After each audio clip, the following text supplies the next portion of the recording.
High বন্ধুরা, আমি কাকুলি আর কাকুলির দুনিয়ায় তোমাদের সবাইকে স্বাগত। তারপর বলো তোমরা কেমন আছো? আজকে আমি এসছি পানিহাটি উৎসব ও বই মেলাতে।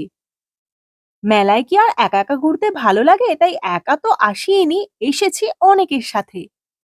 এই হলো আমার দুই বোন, আরো দুজন রয়েছে, পরে দেখাচ্ছি। এখন হারগুলো দেখো, হারগুলো কি সুন্দর! আমার তো খুব পছন্দ হয়েছে এই হারগুলো। পানিহাটি বইমেলাতে আমি এই প্রথমবার এলাম, আর শুনছি নাকি এই বছরই শেষ মেলা। অনেক দিন ধরে একটা কিউট হ্যান্ড ওয়াশের কৌটো কেনার ইচ্ছা ছিল, ফাইনালি এটা পূর্ণ হলো, এইটা নিলাম।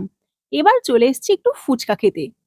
মেলায় এসে একটু ফুচকা আর পাপড়ি চাট না খেলে হয় গাইস? ফুচকা আর পাপড়ি চাটটা জাস্ট অসাধারণ খেতে। সব থেকে বেশি ভালো এই পাপড়ি চাটটা খেতে লেগেছে, মুখের মধ্যে দিতেই বুঝতে পারলাম কত দারুণ খেতে। পুরো বোম ব্লাস্ট করলো মুখের মধ্যে, অনেক মজার গাইস।